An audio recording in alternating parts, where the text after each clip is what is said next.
우리가 욥기, 전도서, 잠언을 다뤘습니다. 근데 그 욥기는 우리가 다뤄본 바대로 사실 혼자 읽어가지고서는 무슨 뜻인지를 안다는 것은 대단히 어렵습니다. 여기 꽤 무슨 내용이 들어있다는 걸 아는 거는 그냥 읽으면 되겠지만은요, 이게 도대체 무슨 뜻인지를 안다라고 하는 건 대단히 어려운 어떤 이런 거가 돼가지고, 거기에 중요한 내용들이 좀 많이 들어있다고 생각되어져서, 사실 많은 시간, 11번의 시간을 여기다가 할애를 해서 이렇게 다뤘습니다. 그리고 난 다음에 전도서, 잠언을 읽어보니까 이건 무슨 내용이 들어있는지도 알겠고 또 어려울 게 없습니다. 이건 뭐 욥기 읽고 나서는 잠언 전도서는 뭐 그냥 읽은 뭔 얘기인지 일단 아니까 뭐 별로 그렇게 할 게 없다라고 이렇게 생각되어질 수가 있는데요. 이제 아마 그 지난주에 나눠드린 지혜서 그리고 집에서 좀 읽어보셨죠? 그 공동번역에 들어있는데 이것도 읽어보시게 되면 뭐 잠언 또는 전도서 수준이어서 특히 잠언 수준이어서 내용 그리고 그 내용 의미를 파악하는 것 자체는 사실 어렵지 않습니다. 그냥 뭐 읽어보면 이건 뭐 이런 내용이구나, 이런 뜻이구나, 이렇게 파악되는 거는 어렵지 않을 수가 있는데, 그런데 진짜 중요한 거는 그게 아니에요. 정말 중요한 거는요, 이제 여기 욥기, 잠언, 전도서, 특히 이게 지혜서라고 이렇게 부르는 그런 거에 지금 솔로몬의 지혜서하고 그리고 집회서라고 하는 거가 같이 이렇게 이제 포함이 되어지는데, 이거의 중요성은 어디에 있는가 하게 되면은 그 내용이 파악이 되느냐 안 되느냐라고 하는 것도 중요하지만, 그걸 왜 그렇게 말을 하고 있느냐라고 하는 게 중요한 거예요. 잠언서에서 잠언이 주로 들어있습니다. 이거 뭐 그냥 뭐 격언 속담이니까 어렵지 않다라고 느껴질 수가 있어요. 근데 그걸 왜 그렇게 말하고 있는가? 거기서 그렇게 말하고 있는 게 어떤 의미를 가지는 거였는가라고 하는 거를 아는 거가 중요한 거예요. 이 부분이요. 그러니까 전체 속에도 부분을 안다는 거는 바로 이런 얘기가 되는 거거든요. 그거 없이 그냥 잠언을 읽어보니까 뭐 잠언 몇 장 몇 절에 이렇게 이제 우리가 얘기를 할 수가 있는데, 그것도 중요하지만 그것보다 더 중요한 거는 잠언에서 그걸 왜 그렇게 이야기하고 있는가, 그게 어떤 의미를 그 기록할 당시에 가졌는가, 어떤 결과를 가져왔는가, 이걸 모르게 되면은 모르는 거예요. 이걸 모르게 되면은요, 잠언이나 전도서의 내용 자체는 욥기와 달리 그렇게 어려울 게 없습니다. 그냥 읽으면 그냥 이런 얘기로구나 하는 걸 알 수가 있는데, 진짜 중요한 거는 뭐라고요? 그게 왜 그런 식으로 기록이 되어졌고, 그게 어떤 역할을 했었는가를 모르게 되면은 아무것도 아니에요. 진짜 중요한 거를 빼놓은 거다라고 하는 거고요. 특히 이제 오늘 우리가 읽은 들어가게 될 지혜서 그리고 이제 그 집회서 이런 것들은 사실 읽어보게 되면 내용을 파악하는 거 별로 그렇게 어렵지 않을 수 있습니다. 근데 또 이건 도대체 뭘 한 책인가? 무엇을 한 책인가? 왜 이런 식으로 기록이 되어졌고, 이가 어떤 역할을 했었는가를 모르게 되면은, 전혀 그건 읽은 게 아니다라고 하는 겁니다. 자, 그럼 이제, 요걸 이제 펼쳐놓고 이렇게 보는데, 지혜서를 그리게 되면 지혜문학, 지혜서 이렇게 부르는 것들은 이제 중요한 거가, 이제 우리 가지고 있는 성경에는 뭐뭐가 들어있다는 거죠. 욥기, 우선 그 열거되어진 순서대로 얘기를 하면 욥기, 잠언, 전도서, 시편은 그건 지혜서로 이렇게 분류되지가 않습니다. 그 중에 일부가 지혜에 어떤 관련되어진 게 있다라고 이렇게 얘기가 되어지는데, 일단 지혜서, 지혜문학 이렇게 얘기를 할 때는 구약 성경에서는 욥기, 잠언, 전도서, 그리고 이제 외경이라고 하는 거에서는 지금 오늘 우리가 지금 보게 될 솔로몬의 지혜서, 그리고 또 하나 뭐라고요? 집회서, 이렇게 5권이 되는 거예요. 대표적인 게. 자, 요거를 이제 어떻게 놓고 봐야지 되는가 하면 5권이 대표적인 건데요. 그 기록되어져서 쓰여지던 시대적인 배열로다가 이거를 놓고 봐야지 됩니다. 이거를요. 제일 먼저 쓰여져서 활용되어진 거는 뭔가 하게 되면은 잠언이에요. 솔로몬의 잠언이라는 이야기가 이거는 솔로몬 시대 때부터 쓰여졌다는 얘기가 기록되어졌다라고 하는 그런 얘기고 활용되어졌다는 그런 의미가 된다라고 하는 겁니다. 그러니까 솔로몬은 왜 이런 거를 하고 있는가? 솔로몬은 지혜가 많았던 사람이니까 뭐 이제 우리는 얼핏 그냥 그렇게 단순하게 그렇게 생각을 하는데 그게 어떤 이유, 그 당시 필요하니까 그거를 쓰고 기록을 하고 사용을 하는 거예요. 지혜가 있다고 해도 그냥 놔다 놓는 어떤 그런 식이 아니라, 그러니까 잠언 그리고 이 전도서는 이제 잠언이 먼저고 그 다음에 뭐가 되는가 하면 전도서가 되는 겁니다. 순서가 그렇게 되는 거예요. 기록되어져 사용되어진 순서가. 그러니까 잠언이라고 하는 것은 무슨 용도였는가 하게 되면은 왜 그런 식으로 그걸 기록을 해놨다는 거예요? 뭘 하기 위해서요? 그거는 국가 관리들을 교육시키기 위한 그런 목적이었다라고 하는 겁니다. 그래 관리, 교육, 교제예요. 연수원에서 교육시키는 기학교라고 하는 거가 있는데, 이게 출세를 이제 바라고 지향하고 그러는 사람들을 이제 대상으로 공부시키는 그런 의도로다가 잠언이 쓰여진 것이다 라고 하는 거고요. 중요한 거는 지금 요걸 놓치시면 안 되는 거예요. 거기에 들어있는 내용들은 주로 이제 어떤 건가 하면은 거기다 왕권도 다루고 있고 뭐 그러고 한데 현 체제 유지, 사회 안정을 유지해 나가는 어떤 이제 그런 것들이 여기에서는 주로 다루어지고 있다라고 하는 겁니다. 자, 이제 잠언, 또 이런 거. 이 잠언에 기록되어져 있는 이것은 지금 우리가 가지고 있는 구약 성경에만 있는 것이 아니라 구약 성경에도 이렇게 사용되기보다 훨씬 이전, 이집트, 그리고 이집트가 제일 먼저 쓰여졌다라, 좀 활용되어졌다라고 이렇게 이야기를 하는데, 특히 메소포타미아 지역에서도 많이 사용되어지고 있었다라고 하는 거고, 잠언의 내용만을 놓고 본다라고 하게 되면은, 대동소이하다라고 할 만큼 유사하다라고 하는 겁니다. 그러니까 잠언에서 하나님을 발견을 하게 되는데, 이집트나 메소포타미아에도 똑같이 하나님이라는 이름을 쓰고 있습니다. 거기서 사용되는 하나님은 이스라엘 하나님이 여호와를 지칭하는 어떤 그런 것들이라 그냥 통칭 하나님인 거예요. 그러니까 하늘의 법, 세상의 원리와 이치, 이런 의미를 가지는 거가 된다라고 하는 겁니다. 그러니까 제일 먼저 쓰여지는 게 뭐라고요?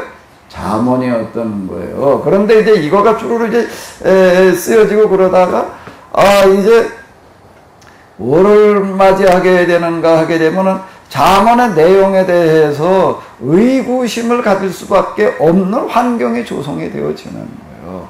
그런데 큰 위기가 오는 거예요. 거기 이렇게 보기도 하나님 말씀대로 살게 되면은, 이런 잠언의 얘기는 격언대로 살게 되면은, 그러면 형통한다. 이제 잘 된다. 이렇게 얘기를 하는 거예요. 그렇게 얘기를 하는 건데, 콩나고 파심판하다. 그러니까 이건, 거기다 하나님의 말씀, 하나님 이렇게 얘기를 하는 자연의 법, 자연의 원리, 이치, 이런 것들을 가지고 콩 심은 데 뭐라고요? 콩나무 파시면 돼?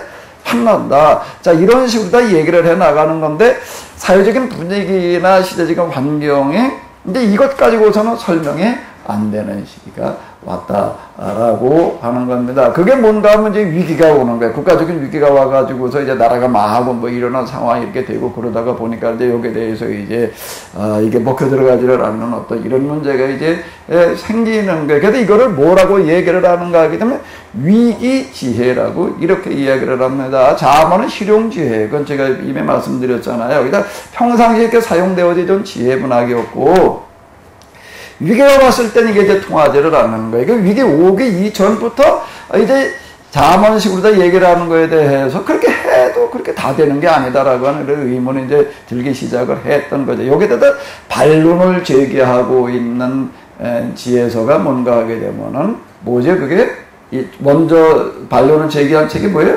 전도서라고 하는 겁니다. 그러니까 헛되고 헛되며 헛되니 모든 것이 헛되도다라고 시작되어지고 있는 거기도 헛되다는 이야기가 그냥 영세주의를 말하려고 하는 어떤 이런 것들이 아니라 잠언에서 얘기하는 것식으로 한다라고 해도 다 되는 게 그렇게 다 되는 게 아니다. 그래서 여기서 이렇게 얘기를 하는 게 지나치게 의로워지지도 말고 또 지나치게 악에 물들지도 말아. 중용의 도를 갖다가 이렇게 이야기를 하는 어떤 이런 식으로다가 이제 이거를 얘기를 한다라고 하는 겁니다. 여기도 이제 솔로몬이 자꾸 여기서 언급되어지고 있는 어떤 이런 것들, 이런 반론이 이제 포로기 이전부터 좀 제기가 되어졌다라고 하는 어떤 이제 그런 이야기가 되는 거고. 그러다가 이제 포로기를 이제 맞게 되고 귀환하는 어떤 이런 시점쯤으로 가가지고서는 이거에 대해서 이제 이거라고 하는 거니까 잠언을 얘기를 하는 겁니다. 잠언식으로 얘기를 하는 것에 대해서 이제 아주 정면으로 선전포고를 하는 어떤 그런 책이 있는 거예요. 그게 뭐가 되는 거죠?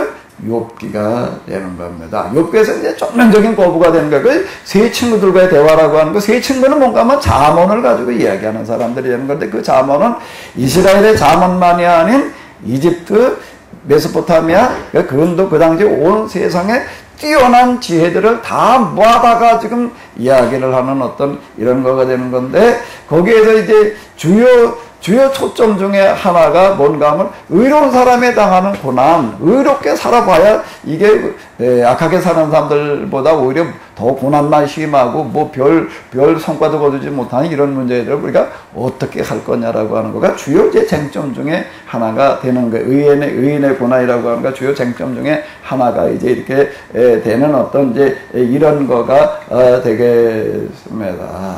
근데 거기 세 친구의 대화, 그리고 이제 욥이 얘기하는 거, 하나님께서 등장하셔서 여러 가지 말씀을 하셨지만 그렇게 결론 부분에 가게 되면은 명확하게 의인의 고난이 어떤 의미를 가진다라고 하는 것들이 파악되기가 쉽지가 않아. 이게 완전히 베일에 가려져 버려가지고 뭐가 어떻게 된다는 건가 명확해지지를 않는 겁니다. 이 부분이요. 이 부분은 그 이후 유대교에서도 그랬고 기독교에서도 그랬고 이 문제 6개를 가지고 많이 씨름을 하고 있지만 도대체 의인의 고난이라고 하는 게 어떤 의미를 가지느냐라고 하는 거가 명확하게 이게 베일에 벗겨지기가 않은 거예요. 이제 사실 제가 이거를 조건에 들어갈 때 이거는 신학적인 조건을 해가지고서는 이론적인 신학, 이성적인 신학적인 조건을 해가지고서는 이거는 드러나지를 않는다. 어떤 조건을 할 때만 가능하다? 영성적인 접근을 할 때만 가능하다라고 해가지고 제가 이제 의인의 고난이라고 하는 거가 뭐냐라고 하는 거를 제가 뭐로 얘기를 하는가 하면 영성 수련을 받아들여야 된다라고 이렇게 얘기를 하는 어떤 이런 것들은 제가 말한 걸 가지고 제가 이야기하려니까 조금 그렇기는 한데 이게 뭔가 하게 되면은 제가 여태까지 들여다보고 뭐하고 하는 바에 의해서는 이제 베일이 비로소 제가 지금 벗겨낸 거예요. 지혜가 뭐냐라고 하는 거를 여러분들이 아마 가서 좀 찾아보십시오. 제가 그렇게 욥기에서 얘기하는 지혜가 이런 게 지혜였다라고 제가 얘기하는 식으로 얘기되고 있는 책은 아직 없는 것 같아요. 그 지혜라고 하는 거가 뭔가 하게 되면 의인의 고난이라고 하는 건 뭐라는 거예요? 일치라는 거예요. 세상에서 제일 어려움을 겪는 사람들과 일치가 일어나는 것을 말하는 거고, 일치 속에서 이거를 어떻게 해야 될 거냐라고 하는 방법을 찾아내는 거가 지혜. 하나님께서 여기에 함께 하신다는 이야기가 되는 거고, 어떻게 할 거냐는 걸 찾아낸 그거를 가리켜서 뭐라고 얘기를 하는가 하면 지혜라고 얘기를 한다. 자, 이제 이건 제가 지금 이제 이렇게 얘기를 하는 어떤 이런 거고, 이거는 그렇게 일반적으로 밝혀지는 어떤 이런 게 드러나지가 않은 거예요. 그러니까 여기도 아직 욥기에서 이 문제를 다룬다라고는 생각하고 있지만, 그래도 결론이 뭐냐라고 하는 거에 대해서는 이제 이게 아직 미궁인 거예요. 이게 미궁이던 이런 것들이, 이런 상황 속에서, 자, 요것만 잘 염두에 두셔야 됩니다. 제가 늘 하는 이야기인데요.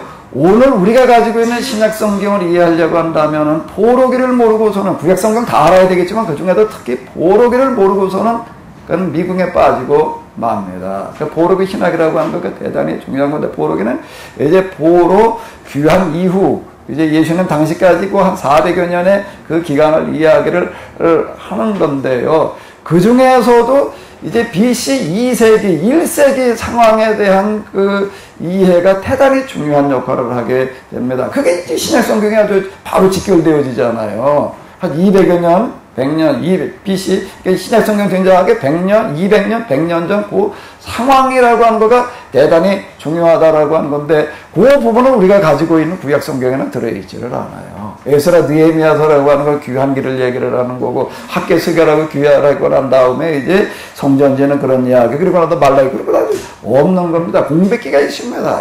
공백기가 있다고 보니까 우리는 그 구약 성경도 제대로 잘 모르기도 하지만 그저고 그냥 신약으로 넘어가 버리고 맙니다. 그 공백기를 메우고 있는 책들이 있는데 그게 지금 예경이라고 하는 거예요. 예경은 성경에 들어있지도 않은 건데 우리가 그걸 왜 들여다봐야 되느냐라고 이렇게 생각을 할 수가 있는데, 오늘 우리는 이게 별거 아닌 걸로 다 이렇게 생각하죠. 초대 유대인들은 뭐 말할 것도 없고 초대교회에서는 아주 이거 열심히 보던 책들이에요. 이때 들어있는 그 예경들 중에도 지혜문학하고 주로 이제 묵시문학이라고 하는 거가 신약 성경에 아주 중요한 역할을 하게 됩니다. 이 둘을 모르게 되면은 이게 예경 가운데 들어있는 뭐예요? 지혜문학하고 또 뭐예요?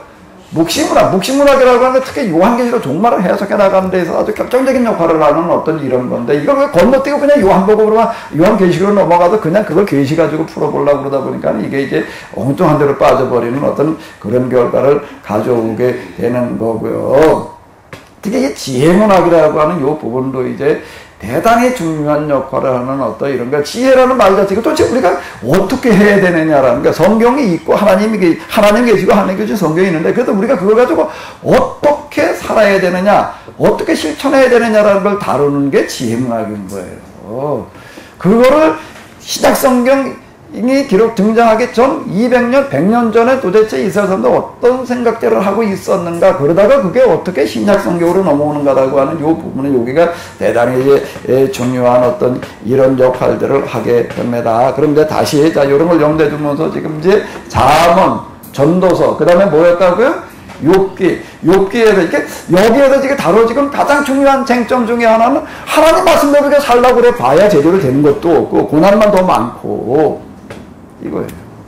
제일 중요한 쟁점이 지금 이거잖아요. 오늘 우리도 하나님 말씀대로 사니까 야 살기만 하면 다 된다 말이야. 그러면 너도라도 다 달라든지 누가 로또 복권 사러 가 하나님 말씀대로 살라고 그러지. 그럼 형도 갈 텐데 로또 복권 사봐야 그거 뭐 될지한테 확률이라고 하는 거 그거 어떻게보다 하나 되는 거지. 그래서 뭐 송금 오는 사람이 뭐라고 얘기를 한다고? 송금 속에 로또 송금이 들어있다라고 이렇게 얘기를 한다. 뭐 이제 그럼 그때는 똑같은 얘기가 되는 겁니다. 하나님 말씀대로 살아라. 그러니까 살아서 뭐가 어떻게 된다는 거야. 하나님 말씀대로 산다는 게 도대체 뭐냐. 우리가 어떻게 해야 되느냐라고 하는 거가 중요한 현실적인 한 문제점이 이제 되는 거야. 그게 이제 잠언에서 다루는 거. 잠언은 주로 무슨 교육용이라고요? 관리, 출세 지향되는 사람들 다루는 그런 책들이 되는 거고요. 그거가 이제 포록 이후에 와서는 도대체 우리가 세상 속에서 그럼 지혜롭게 산다는 게 뭐냐라고 하는 거가 그 잠언, 전도서 속에 같이 포함이 되어져서 넘어가게 되는 거예요. 그러니까 여기에 대해서 이제 반론을 제기하는 걸 위기 지혜라고 해요. 위기에 이제 등장했다라고 하는 거가 이제 되는 거가 되는 거. 욥기에 와가지고서 비로소 욥기 저자는 의인의 고난이 이런 거다라고 하는 걸 명확하게 얘기했지만 이건 베일에 가려놔가지고 들춰지지가 않는 거예요. 그러면서 그 다음 이제 어디로 넘어가는가 하게 되면은 귀환 이후의 삶으로 넘어가게 됩니다. 그러니까 이제 BC 300여 년대 얘기게 되면 이제 주로 뭐가 등장을 하는가 하게 되면 마다 중요한 역사적인 변화가 일어나는 게 뭐죠? BC 300년 그러게 되면은요, 중요한 게 뭐예요? 알렉산더의 등장이다라고 하는 겁니다. 페르시아 시대에서 이제 어느 시대로 넘어가는 거예요? 알렉산더 시대로 넘어가면서부터 이제 그 문화적인 하나의 그 어떤 지각변동이 일어나는 거예요. 지각변동이 일어나는 게 뭔가 헬라와 정책이라고 하는 거로 말미암아 그 이전에는 메소포타미아 문화의 영향을 받았어요. 그러면 이제 알렉산더가 등장하면서부터 헬라와 정책으로 말미암아 이제 헬라 문화의 지배를 이제 받게 되는 건데, 헬라 문화라고 하는 것은 메소포타미아 문화하고 차원이 다른 거예요. 수준이라는 면에서. 이게 오늘까지도 이 헬라 문화가 그 큰 영향을 준 건 뭐냐고, 그러니까 철학이라든지 문학이라든지 역사 기타 등등 이런 것들이 가지고 있는 아주 그 당시에서도 더 말할 것도 없고 지금까지도 이제 세계 최고 수준이라고 하는 이런 문화를 이제 접하게 되는 거예요. 이런 문화를 접하면서 그 최고가 통화하는 거예요. 적자생존이라고 하는 것도 마찬가지가 되게 메소포타미아 문화가 이집트 문화가 다 사라져버리고 맙니다. 여기서 유일하게 이제 끝까지 버텨내는 게 뭔가 하게 되면 유대교가 되는 거고요. 버텨내는 것에서 살아남았다는 정도가 아니라 헬라 문화를 능가하는 걸로다가 이게 발전되어져 나왔다라고 하니까 이 부분을 보는 거가 지금 뭐가 되는가? BC 300년, 200년, 100년이 되는 거예요. 이거를 모르게 되면은 모르고 그냥 우리가 신약 성경으로 넘어와가지고 그 다음 뭐 성경을 해석을 하고 우리가 기독교 교회를 얘기를 하려고 하다 보게 되면은 이게 이제 뿌리가 없는 어떤 그런 식이 돼버리고 만다라고 하는 겁니다. 헬라 문화 영향 속에도 그럼 우리가 왜 하나님 말씀대로 살아야 되느냐? 이런 문제가 제기가 되는 거예요. 하나님 말씀대로 산다면 도대체 무슨 좋은 일이 생기느냐? 근데 분위기는 어떨까요? 분위기는 여기 호전적일까요? 아니, 저 긍정적일까요? 부정적일까요? 전혀 부정적이죠. 헬라문화 다 넘어가는데 메소포타미아 이집트가 넘어가는데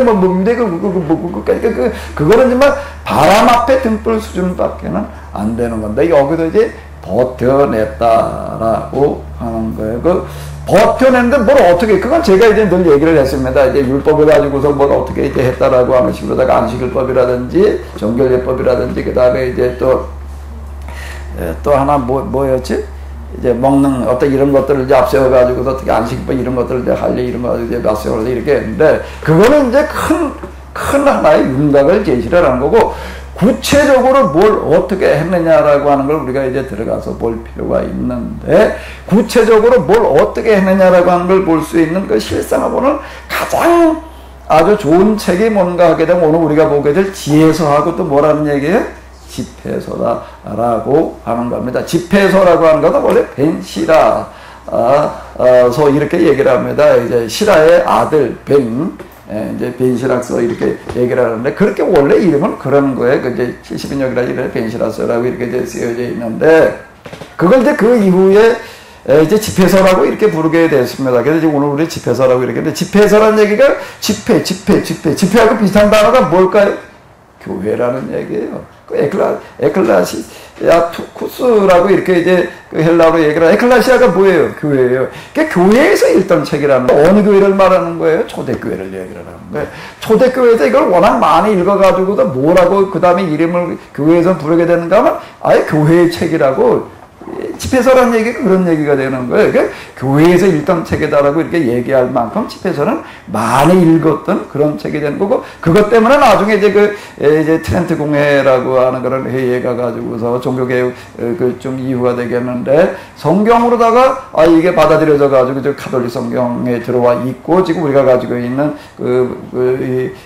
공동 번역에도 들어와 있는 어떤 그런 거가 되는 건데, 우리 개신교에서는 그냥 그런 거 인정하지 않다 보니까 지금 우리 거 별로 관심도 없고 그냥 그러고 하는데, 이건 사실 대단히 중요한 어떤 그런 의미를 가지고 있습니다. 그러니까 BC 200년, 100년 경에 도대체가 유대인들이 뭘 어떻게 해가지고 헬라 문화에 맞서가지고 살아남았고, 그리고 또 헤브라이즘이라고 하는 거가 이렇게 만들어져 나가는가라고 하는 걸 들여다보려고 하는데, 아주 중요한 게 뭐라는 얘기예요? 지혜서하고 또 뭐라고요?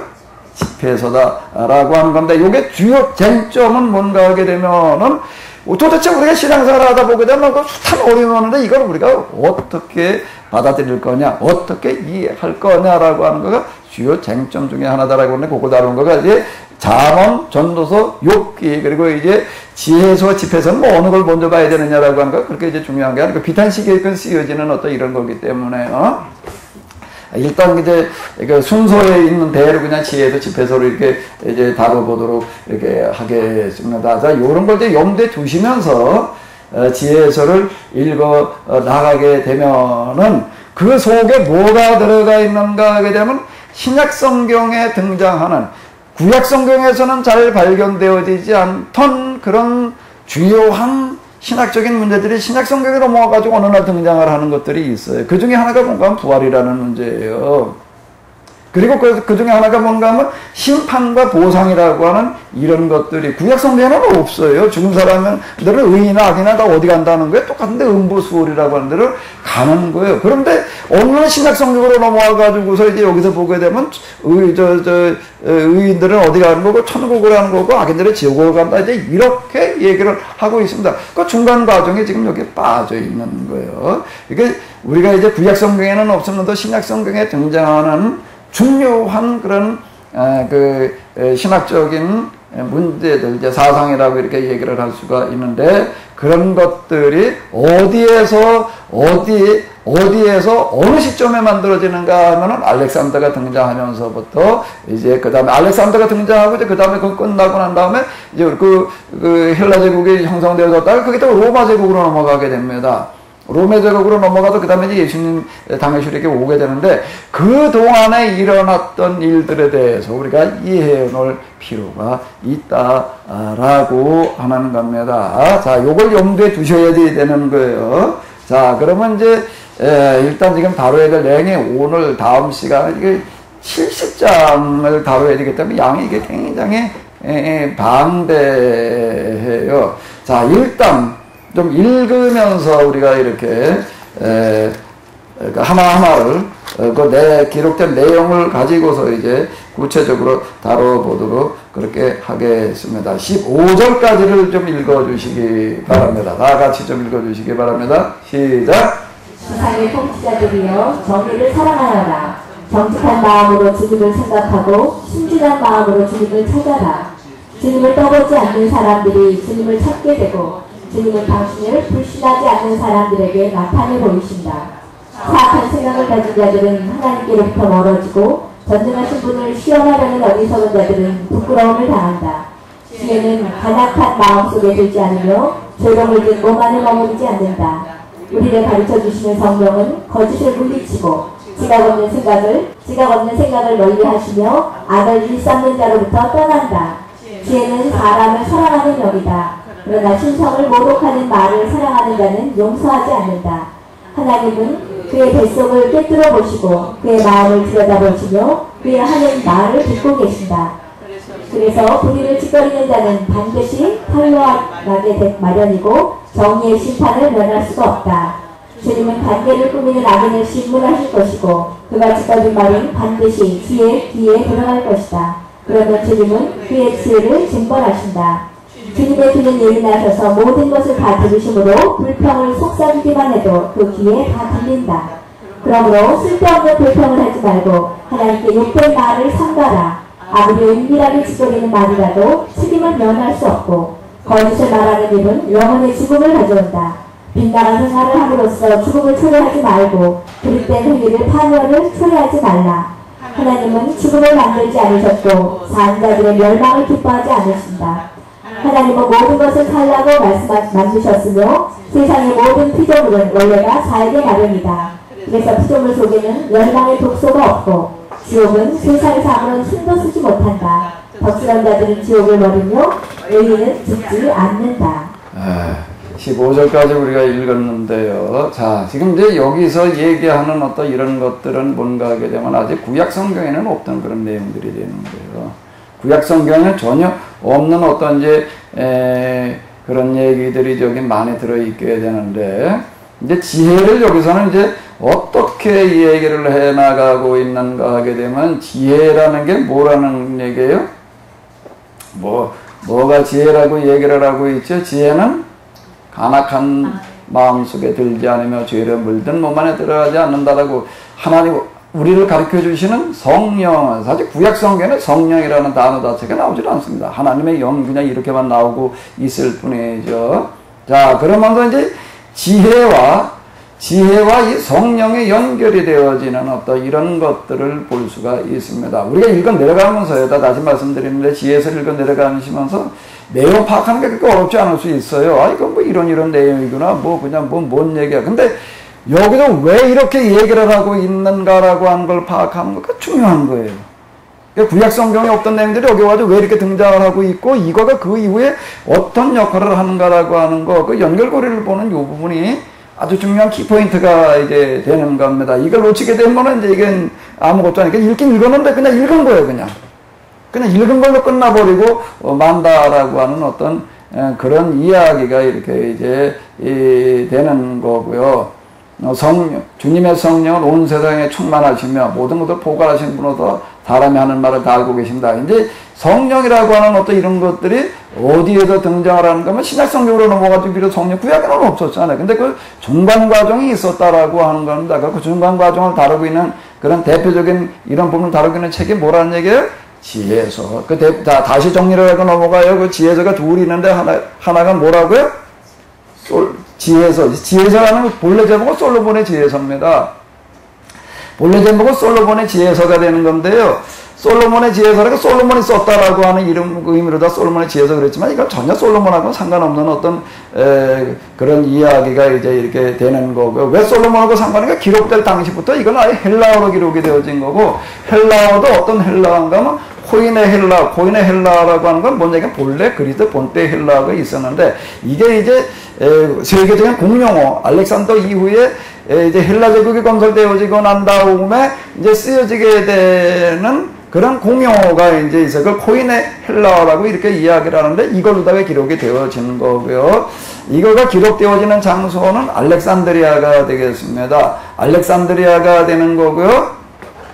알렉산드리아에서 누가 기록을 하는가 하게 되면은 이거는 디아스포라 유태인이면서 디아스포라 유태인으로서 코인의 헬라어가 모국어 수준인 사람이다라고 하는 겁니다. 그건 왜 그런가 하면 거기에 써놓은 문장이라고 하는 거가 그건 그 이후에 외국어로 배워가지고 써가지고선 그렇게 쓸 수가 없다라고 하는 것들이 이제 연구의 결과로다가 나온 게 코인의 헬라어가 모국어인 그런 디아스포라 유태인 그러면서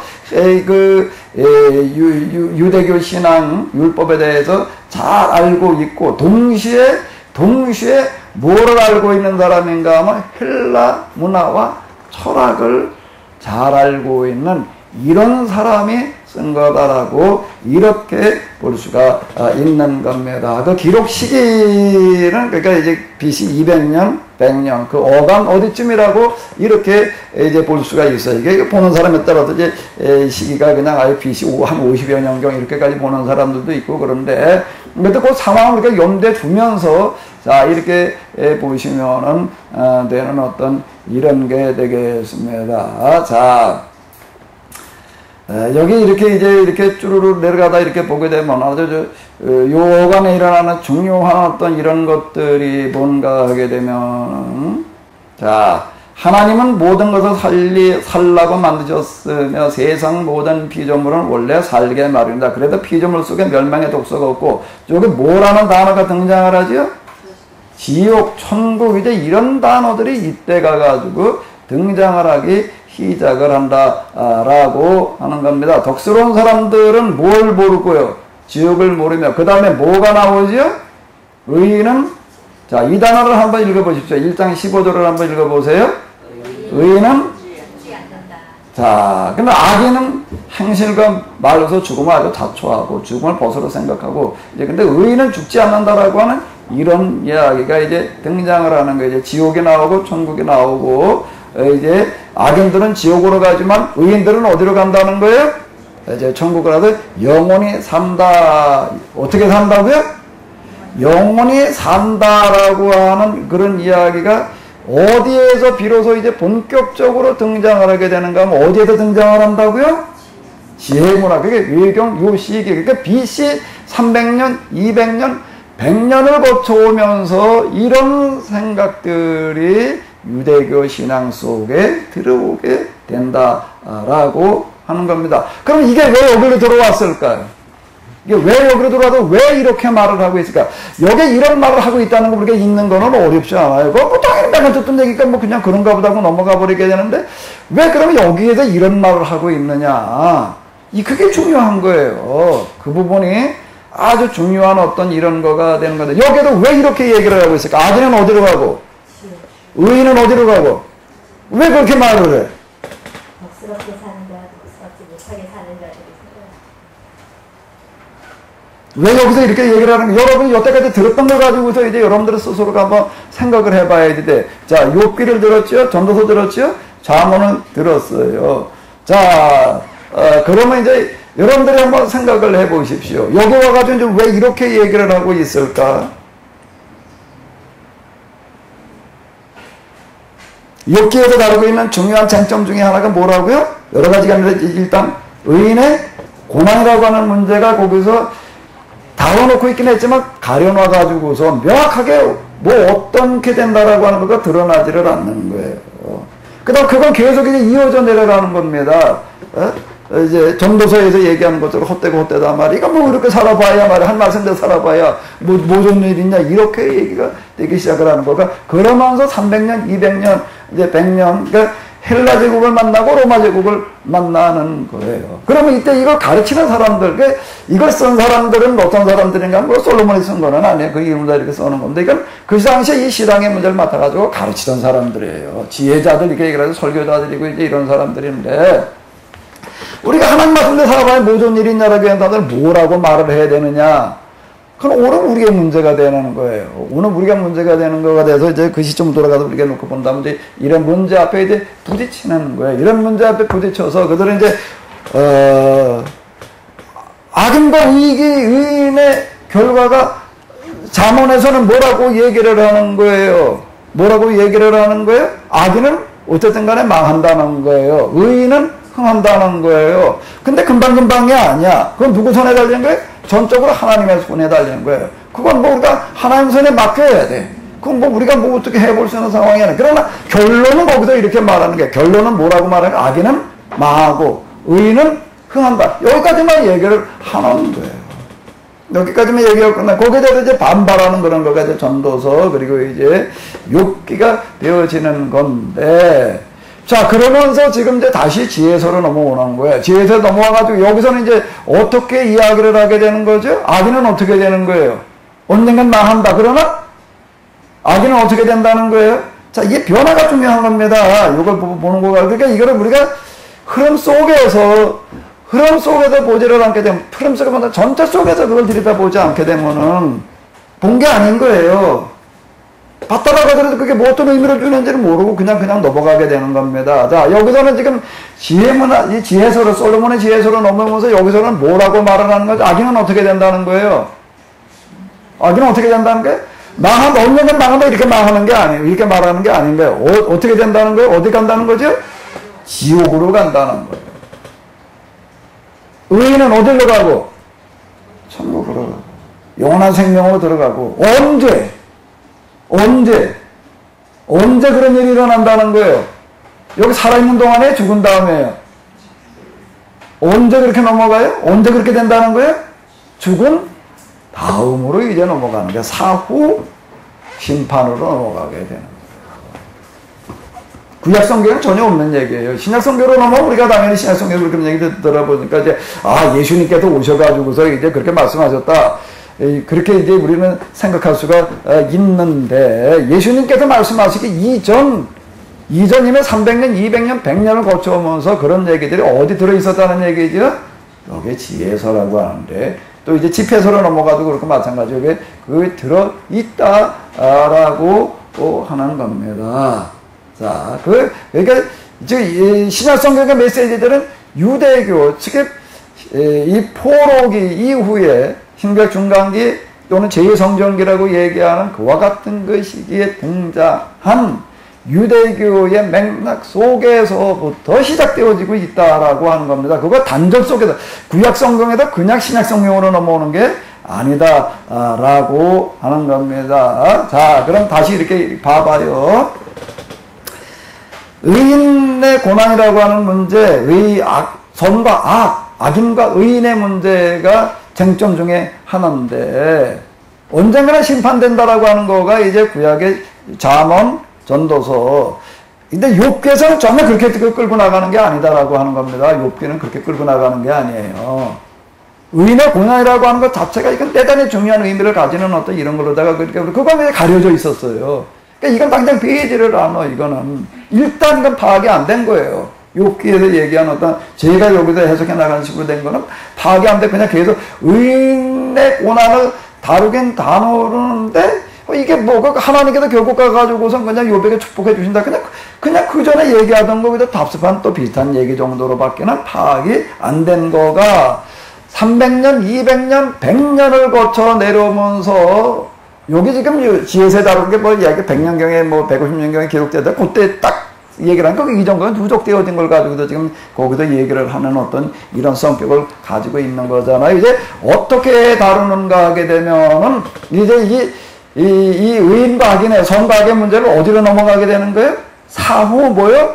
심판으로 넘어가게 된다라고 하는 겁니다. 여기도 그렇게 다루어지게 되는 거예요. 그런데 여러분들이 질문을 하나 던져봐.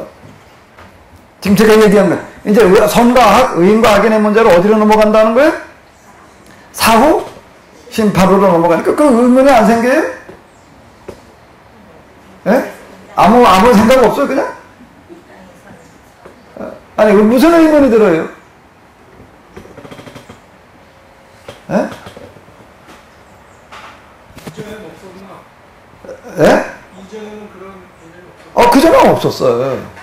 그전에는 없던 거예요. 이런 개념은 없던 거예요. 왜 성경 없잖아요. 다 의인 악인에 다 수올로 가는 거지. 근데 이때 와가지고서 이제 사후 심판으로 넘어가게 되는 거예요. 그럼 무슨 의문이 생겨요? 어떻게 된 거냐? 또 하나. 왜 그렇게 말하는 거야? 왜 사후로 넘어가느냐는 거예요. 왜? 그 이전에 현세예요, 현세. 그 이전에 현세예요. 근데 이제 어디로 넘어가는 거야? 현세가 아니라 어디로 넘어가요? 내세. 왜 그럼 내세로 넘어가느냐라고 하는 거예요. 중요한 쟁점 지금 그게 되는 거예요. 또 왜 내세로 넘어갔을까?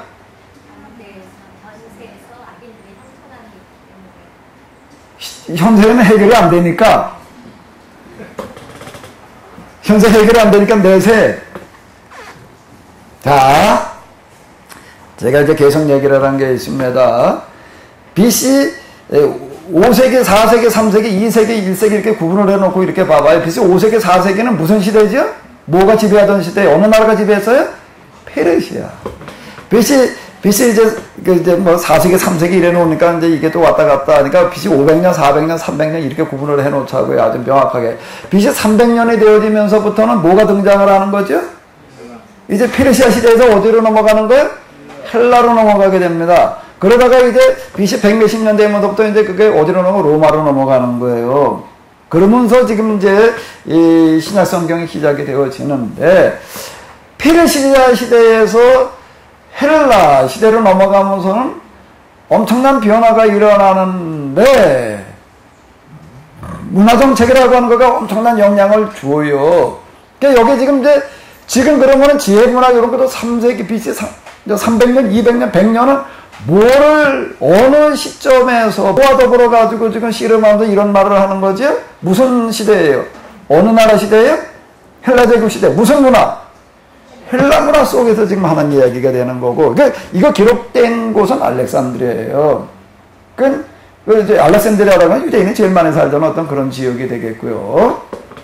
거기는 헬라의 도시예요. 그 알렉산드가 세운 헬라 문화의 도시라고요. 거기는요. 그러니까 헬라 문화가 제일 번성했던 데가 사실 알렉산드리아라고 이렇게 얘기할 만큼 그리스 본토가 아니라 알렉산드리아가 이제 그 세계 최대의 그 도서관이 있었고 뭐 이제 헬라 문화가 아주 대단히 번성을 했던 이제 그와 같은 곳이 이렇게 되겠는데 여기에서 이렇게 얘기를 한다라고 하는 겁니다. 그러니까 뭘 염두에 두면서 이렇게 말을 하는 거예요. 뭘 염두에 두면서 무슨 나라 시대라고요? 무슨 제국? 헬라 제국 시대. 뭘 염두에 두면서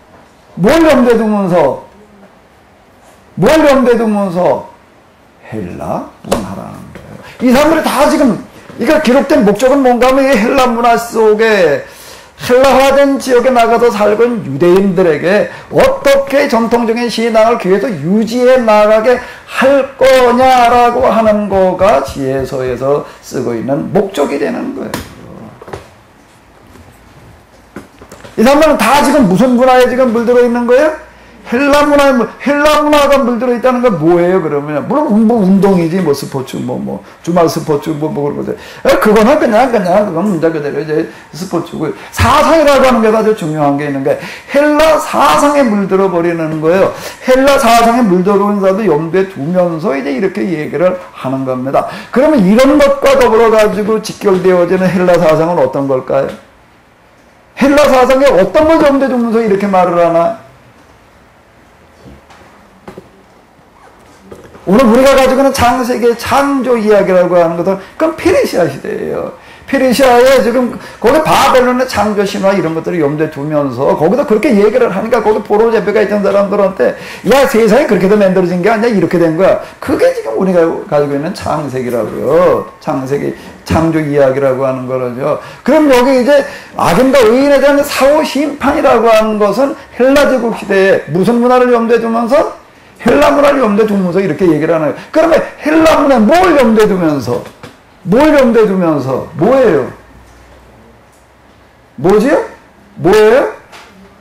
영혼 불멸이라고 하는 게 헬라 문화의 주특징. 그건 이데야, 우리가 알고 있는 것처럼. 영혼이라고 하는 게 영혼에 죽지 않는다라고 하는 어떤 이런 거가 헬라 문화, 특히 플라톤이 다루고 있는 어떤 그런 주요 사상이 되는 거예요. 영혼은 영혼에 죽지 않는다는 거예요. 육은 어떻게 되는 거고? 썩 없어져 버리는 거고, 영육 이원론이라고 하는 것 가운데에서 영이라는 것은 그러면 어떻게 되는지 이게 불멸의 존재라고 이렇게 이야기를 하는 겁니다. 자, 이렇게 얘기가 되고 있는 거예요. 그러니까 이런 것들을 염두에 두면서 이런 분위기 속에서 이제 이 시대 유대인들은 어떻게 이야기하기 시작을 하는 거죠? 어떻게? 그냥 영혼은 죽은 다음에 그냥 불멸한다. 그건 헬라 사상이 이렇게 얘기를 하는 거고, 이제 그거를 염두에 두면서 이런 배경 속에서 뭘 말하기 시작을 하는 거예요? 영혼 불멸이라고 하는 거예요. 모든 영혼이 다 불멸하는 게 아니라 어떤 영혼이 불멸하는 거다? 어떤 영혼이 불멸하는 거다? 의롭게 산 의인의 영혼이 불멸하는 거다. 자, 요걸 이야기하는 겁니다. 그래서 여기서 이제 내세라든지 영혼 불멸, 심판, 부활, 이런 것들은 이 헬라 문화라고 하는 배경 속에서 등장을 하는 거다라고 하는 거예요. 그러니까 결국에 가서는 오늘 우리가 가지고 있는 성경이라고 하는 것은 어떤 성격을 가지고 있는가 하면 변증의 성격을 가지고 있는 거예요. 변증이라는 게 뭐냐라고 하면 변호라는 거예요. 변호의 성격을 가지고 있다는 게, 변호라는 게 뭐예요? 변호사가 있습니다. 변호사는 뭐 해준다? 변호해주는 사람이야. 뭘 변호를 해? 변호는 원고가 해요? 피고가 해요? 원고는 뭘 하는 거예요? 고발을 하는 거예요. 너 이놈 말이야, 네 죄를 알렸다. 그리고 죄를 갖다 날리려 하는 거야. 그러니까 뭐라고 얘기를 해야 돼? 그냥, 예, 그렇습니다. 그리고 끝나버리면 변호할 것도 없는 거고. 그게 아니다라고 얘기를 해야 되는 거예요. 그러니까 변호는 뭐에 대해서 변호를 하는 거죠? 뭐에 대해서? 고발에 대해서 변호를 하는 게. 그러면 고발이 먼저예요? 변호가 먼저예요? 뭐가 먼저라고요? 변호는요? 고발에 대한 반응이에요. 그럼 오늘 우리가 가지고 있는 성경은 특히 지혜나 이런 것들은 다 어떤 성격을 가지고 있다고요? 고발의 성격을 가져요? 아니면은 변호의 성격을 가지는 거예요? 변증의 산물이다. 먼저 이러이러한 문제들이 제기가 되는 거예요. 그거에 대해서 이거야, 이렇게 얘기하는 성격을 가지고 있다라고 하는 겁니다. 그럼 구약성경도 마찬가지고 신약성경도 마찬가지고 변증의 산물이에요. 그러니까 변증신학, 변증서가 되는 거예요. 그런 측면에서. 헬라에서 그렇게 얘기를 하는 거예요. 헬라에 거기도 그 헬라 문화 속에서는 영혼 불멸을, 사람 죽은 다음에 다 영혼이 어떻게 하다 불멸한다라고 이렇게 얘기를 하는 거에 대해서 뭐라고 얘기를 한다고요? 여기에서는요? 어떻게 얘기를 한다고요? 다 불멸하는 게 아니라 모험 영혼만, 의로운 영혼만 불멸하는 거다. 악한 영혼들은 어떻게 되는 거고? 그건 영원한 심판을 받는 거지. 불멸일지는 모르지만, 그러나 그건 영원한 심판 심판의 일말이다라는 쪽으로다가 자 이렇게 이야기를 하게 되는 거예요. 요 배경이 이제 중요한 거다라고 하는 거. 그게 어디로 이어지는가 하면 이제 신약으로다가 이렇게 이어져 내려가요. 그래서 이제 이 악의 문제, 심판의 문제는 이제 어디의 문제가 되는 거죠? 현세의 문제예요? 내세의 문제예요? 현세의 문제예요? 내세의 문제예요? 어디에 의하면? 어디에 의하면? 헬라 문화의 영향을 받은 지혜서 이런 데서 솔로몬의 지혜서 집에서 얘기하면 그렇다는 겁니다. 그러면 이제 우리는 그냥 맞아 이제 심판은 이제 다 사후에 가가지고 봐야 돼. 우리가 그냥 이렇게 넘어갈 수도 있어요. 그리고 그렇게 넘어갔어. 그 역대로 그렇게 보고 있는 거예요. 그러면 이 심판의 문제를 다 그렇게만 봐야 되나? 다 사후의 심판으로만 봐야 되나? 아닌 거예요. 그게 아니야라고 얘기하는 데가 있습니다. 그게 아니야. 심판의 문제는 내세로 봐야 될 게 아니라고 얘기하는 게 있는 거예요. 심판의 문제를 내세로 끌고 들어가서는 안 된다는 겁니다. 그건 어디지요? 그렇게 얘기하는 책은 무슨 책이에요? 욥기 물론 그렇고 그걸 얘기하는 두드러진 책이 뭐라고요? 율법서와 예언서는 그렇게 말하지 않습니다. 그건 내세로 끌고 넘어갈 일이 아니에요. 현세의 문제지. 어디를 끌고 넘어갈 일이 아니라고요? 율법서와 예언서에 다루고 있는 그런 주제들은 내세에 가가지고서 뭐 어쩌고 저쩌고를 말하는 데가 지금 여기에요. 지금 여기. 그때 거기가 아닙니다. 그때 거기 가가지고서 뭐 어떻게 해보자는 얘기가 아니 여기서 해봐야 되는 문제가 되는. 그러면은 우리가 이 문제를 이 선과 악, 의인과 악인의 문제라고 하는 거를 현세에서 다뤄야 돼? 내세로 남겨야 돼요? 어디서 다뤄야 돼? 어디서 다뤄야 될 문제? 현세, 내세. 그럼 별로 이거 가지고 생각해 보지도 않았어. 당연히 그냥 내세 가야 어떻게 된다라는 생각보다 이렇게 그냥 그러고 넘어간 거예요. 그러고 넘어간 거예요. 그럼 다시 얘기를 해봐요. 현세에서 다뤄야 돼? 내세를 해야 돼? 근데 지금 현세에서 다뤄야 된다라고 얘기하는 책은 뭐라고요? 율법서? 예언서가 되는 거예요. 그러면 이제 이거 우리가 얘기하기 쉽지를 않아, 이제. 그러면 신약 성경에서는 어떻게 다루고 있나? 신약 성경에서는 어떻게 다루고 있나? 신약 성경에서는 어떻게 다루고 있는 것 같아요? 내세로 다루고 있는 내용도 있는 것 같고. 그죠? 현세에 다뤄야 된다라고 그러는 거는 어디 들어있어요? 신약성경에 뭐 심판에 관한 얘기면 우는 뭐 기타 등등 많으니까 뭐 당연히 내세를 남기나 보다 이렇게 생각을 하는데 그러면 현세를 다루는데 현세를 다뤄야 된다라고 얘기를 하는 것도 신약성경에 들어있나? 들어있나? 일단 선언하는 이야기가 있습니다. 뭘 선언하는 거지요? 뭘 선언하는 거예요? 예수님은 어떤 분이시라는 거예요? 마태복음에서 선언하는 거 이야기 되면 산상순에서 선언하는 얘기야. 예수님은 누구신 거예요? 뭘 완성시키러 오셨다고요? 율법과 예언자를 완성시키러 오셨다라고 선언하는 것은 이런 배경이 되는 거예요. 다 어디로 넘어가기 때문에 내세로 끌고 넘어가는 그런 분위기 속에서 선언하는 얘기는 뭔가 하게 되면 그건 내세로 다 이렇게 다 넘겨야 될 문제가 아니라는 거예요. 그럼 어떻게 된다는 거예요? 여기서 다뤄야 될 문제예요. 현세에서 다루면 그러면 신약성경에 나오는 심판에 관한 얘기들은 도대체 뭐예요? 그건 뭐예요? 그건 어떻게 봐야지 돼? 그 둘 중 하나 선택의 문제라고 얘기할 수도 있어. 사실 그렇게 얘기하는 신학자들도 있습니다. 그럼 네 취향대로 하래. 그럼 여러분들은 뭐 선택할 거예요?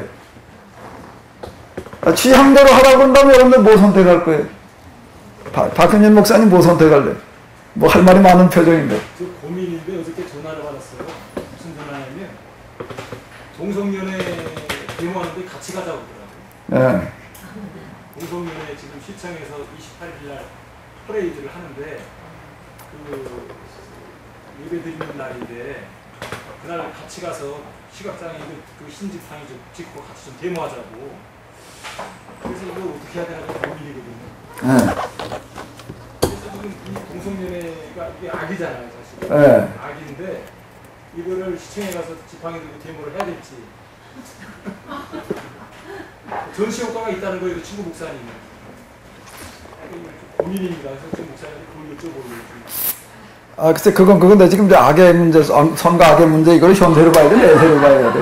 선택의 문제다라고 할 때 뭘 선택할 거냐고, 지금. 현세인데. 예? 현세인데. 현세에서 아무리 문제를 하려고 해도 한계가 있지 않는가 싶어요. 이걸 지금 사실 신학자들이 선택의 문제라고 이렇게 얘기할 수도 있어요. 그렇게 얘기하는 사람도 있고. 자, 이거에 대해서 그럼 신약성경에서는 어떻게 얘기하고 있느냐라고 하는 것도 어느 한창만 가지고 신약성경 어디 하나만 복음서 어디 뭐 하나만 가지고도 얘기를 하다 들면은 이게 뭐 이쪽으로도 볼 수 있고 저쪽으로도 볼 수 있는 거예요. 신약성경 흐름 속에서 봐야 되는 거예요. 이거는요.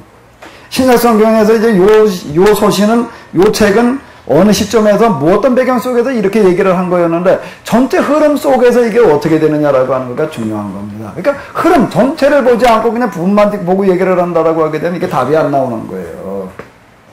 그 신약성경 전체에서 얘기하는 결론이라고 하는 건 뭔가 하게 되면 이건 어디서 해결돼야 될 문제가 되는 게 현세 내세요? 어디에? 현세인 거예요. 그러나 금방 박근혜 목사님 얘기대로 현세도 완성이 되어지지는 않아요. 그럼 어디서 완성되어지는 거예요? 내세라고 끌고 들어가지를 말고 그러면 뭐가 되는가 하게 되면은 타종교의 이교 사상의 내세 사상이 되는 겁니다. 그렇게 돼버리게 되면 이게 성경적인 내세냐 현세 내세를 나눠놓고 그렇게 접근해서 가느냐 아닌데 그건 이분법이 되는 거예요.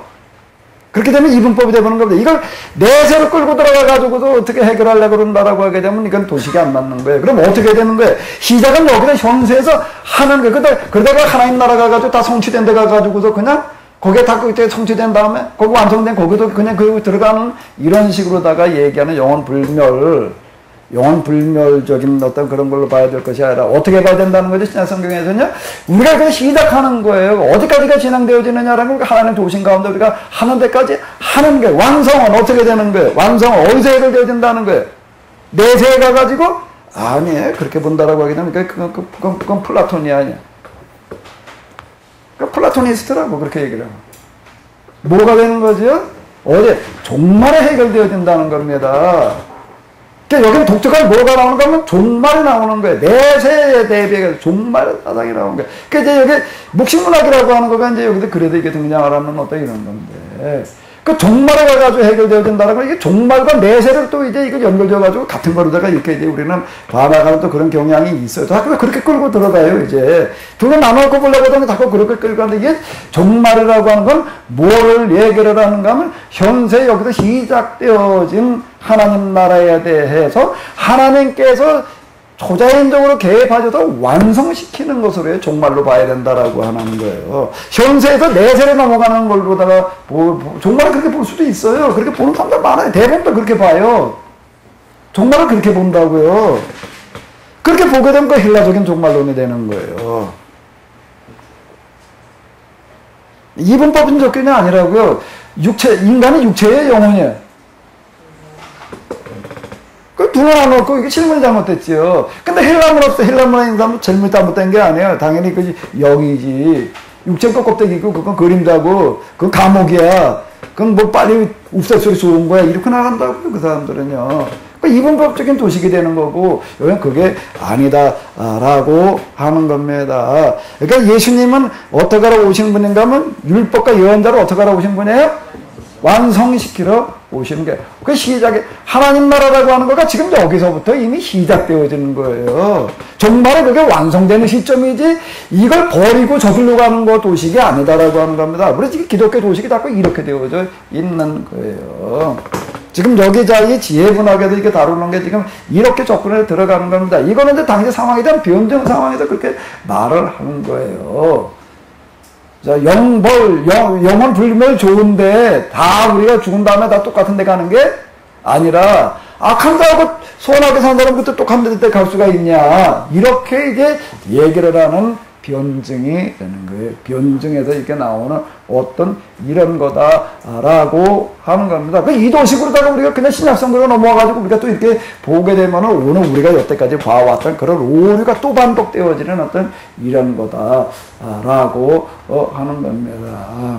자, 지금 이제 일단 솔로몬의 지혜에서는 지금 이런 것들이 주요 쟁점인데 여기서 많이 다루는 거가 뭔가 의인의 뭔가 보상이 어디서 이루어진다는 거예요? 내세에서 이루어진다라는 쪽으로다가 이렇게 지금 넘어가고 있다라고 하는 겁니다. 그러니까 결과적으로는 아직 드러나지 않은 것 베이스에 가지고 있는 건 뭔가 하면 욥기의 문제가 되는, 욥기에서 제시하는 것은 현세예요, 내세예요? 어디서 해결해야 된다는 거예요? 악의 문제를 어디서, 죽은 다음에 천국 가가지고 어디서, 여기서 의인의 고난이라고 하는 게 뭔가 하면 여기서 악을 해결하려니 어떻게 해야 돼? 그냥 그냥 주침 짓고 서 있으면 하나님이 알아서 그냥 다 해결해 주신 아닌 거예요. 어떻게 해야 되는 거예요? 우리는 의의 군병인 거예요. 전쟁에 나간 군인은 가서 어떻게 해야 되나? 근데 호의호식하다 오나? 아니죠. 그럼 책망 걸고 싸우는 거고, 숨 안 되면 죽어가는 거고, 다치는 거고. 숱한 건 거기 들어 있으면서 방어가 되는 거지, 전쟁이라고 하는 거가. 전쟁이라고 컴퓨터 게임인가? 그 현실이라고요. 그 의인의 고난이라고 하는 거가 뭐냐? 아주 간단한 얘기가 되는 겁니다. 욥기에서 다루고 있는 어떤 이런 것들. 여기서 지금 악과 싸우는 거지. 어디서 죽은 다음에 가가지고서 아닌 거예요. 여기서 우리가 눈치나 슬슬 보다가 그냥 하나님께 도와주셔가지고 우리가 여기서 3박자로 구원받고 있다가 죽은 다음에 하나님 나라 가고 아주 그 비열한 얘기라고요. 전쟁터 나가가지고서 어떡한다는 거예요. 슬슬 상황 봐가지고서 여기서 좀 피해 댕기다가 그러면 그냥 당장 총살 형이지. 그 소대장한테 소대원이 와가지고서 슬슬 이게 앞으로 진격 그랬는데 뒤 슬슬 뒷공기나 빼고 맞아 총탄 나르는데 피해들 저쪽으로 가려고 그러면 그걸 재판을 넘길 것까지도 없어요. 그 자리에서 총살해야 될 일이지. 그래야지 이놈에게 군율이 쓰는 거지. 그래 전쟁이 되는 거지. 뒷공문에서 빼가지고서 그러고 있다가 말에 살아 돌아와가지고서 그리고 또 그 다음에 좋은 세상 보자 그러고 간다라고 보게 되면은 그러니까 오늘 우리가 얘기하고 있는 어떤 이런 복음 무슨 구원 운운하는 세상에다 하나님께 주신 축복 얘기하는 어떤 이런 것들이냐 말도 안 되는 순 거짓 노조 거짓 불용이야 이거는요. 사기극이에요, 사기극. 사기극이 되는 거예요. 그러다 보니까 기독교가 그 모양이 된 거예요, 지금요. 나무를 보면은, 뭘 보면 나무를 한다고요? 열매를 보면 나무. 역사 속에서 기독교가 거둔 게 뭐예요? 초대교회에서는 거둔 게 있었어요. 밀란칙령으로 거둬낸 거예요. 그때 그렇게 살았다고요. 근데 중세기로 넘어가면 거두는 게 뭐예요? 암흑기. 그 다음에 제국주의. 이건 말이야, 암흑기는 말이야, 카톨릭 그런 거지, 개신교는 뭐 제국주의지, 뭘 거뒀어, 거두기는. 얼마나 제국주의, 세계대전. 그거 다 개신교 국가들이 만들어 놓은 거지, 그게 이건 뭔가 하게 돼, 뭔 얘기가 되는가, 우리가 이렇게 놓고 봐봐요. 우리 신앙 자체가 우리는 잘못됐던 거예요. 도식 자체가. 그러면서도 지금 온갖 신학들만 쏟아져 나오도 이놈의 정확하게 진단이 안 되고 어떻게 된다라고 대책이 안 나오고. 왜 그런가 하게 되면은 전체 흐름 속에서 이걸 보지 않기 때문에 그러는 거예요. 부분만 가지고도 자꾸 얘기를 하다 보니까 그거 많은 얘기가 있고, 세속도시 무슨 요즘 이제 나오는 것도 이제 하나님을 이제 그 고정된 실체로 봐야 될 게 아니라 프로세스 과정으로 봐야 된다라고 하는 거 이게 현대 신학에도 이제 주로 넘어도 얘기하는 어떤 이런 것들인데, 복음에서 얘기하는 거 그렇게 어려운 얘기들이 아니에요. 아주 간단하고 단순한 그와 같은 이야기다라고 하는 겁니다. 그러니까 지금 여기에서 첫 장으로 넘어가면서부터 등장하는 것까지 지옥, 천국, 의인은 영원히 죽지 않는다고 의인, 영원 불멸이라고 나오는 어떤 이런 것들이 이제 사실 그러니까 대단히 중요한 어떤 그런 주제가 되는 겁니다. 이거 내려가면 그냥 여기서 이렇게 얘기를 하고 당연히 그런가 보다 하고 넘어가지라고 이게 여기에 와가지고 그러니까 이거를 지혜서 읽으려면은 일단 뭘 알고 읽어야 되는 거죠? 이게 어느 시점에 왜 누가 뭘 알아 이렇게 말을 하고 있는지 일단 그걸 알고 나서 읽어야 되는 거지. 그거 없이 그냥 읽어 내려가면서 뭐 어쩌고 저쩌고 얘기를 하려고 한다라고 하게 되면 말이 안 되는 거고, 그건 성경도 마찬가지가 되는 거예요. 창세기 읽을 때하고 신명기 읽을 때가 똑같이 그냥 아무 생각 없이 읽으면 안 되는 거예요. 창세기 읽을 때는 이게 어느 시점에도 왜 이렇게 얘기하고 있는 거다라는 걸 내가 먼저 알고 그게 개념이거든요. 그리고 읽어 내려가면서 요 얘기들이 왜 이렇게 얘기하고 그러니까 파악이 돼야 되는 거지. 그거 없이 내려가도 그냥 그저 마음에 드는 구절만 읽어 내려가는 거예요. 내가 너와 함께 하리라 그런 얘기들 갖다가 그냥 그리고 은혜 받았다고 그러는데 그거 가지고 큐티하자고 그러고 그거 가지고 적용하자고 그러는 거지. 일반 교인들은 뭐 그 이상 어떻게 하라는 얘기가 그런 거 열심히 신앙생활 하게 되면 그건 그 이상으로 다 기대할 수 있는 게 아닌 거고 그거 대단하게 이제 중요한 어떤 그런 거라고 얘기를 할 수 있는데 목회자가 그러고 있게 되면 그거 곤란한 얘기가 되는 거죠. 목회자가 장세기 읽으면서 이게 뭔 책인지도 모르고 그냥 구절이나 가지고 나열하고 평신도구 빚으로 먹고 그러고 있다라고 한다고 하게 되면은 그러니까 곤란하게 되니까 세상이 망하는 거예요. 이렇게 돼버리면.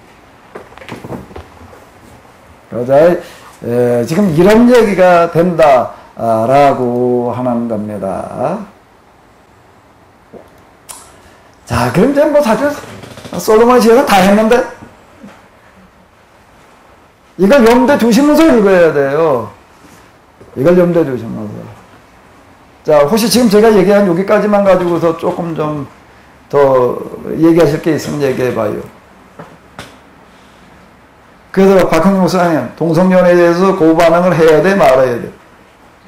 아까 얘기한 대로 고민하고 있다고 했는데 사실 저도 이 현실의 악의 문제들을 접하면서 교회가 저 자신이 너무 이렇게 회피하고 있지 않는가 그런 생각을 많이 하고 있고 또 그 문제들을 사후세계로 넘기기 위해서 오지 않나. 그러니까 지금 악의 문제에 대해서 실용주의라고 하는 잠언에서는 뭐라고 얘기를 하는 거죠? 어떻게 한다는 거예요? 그럼 하나님께서 언젠가 심판하신다 이러고 넘어가는 거예요.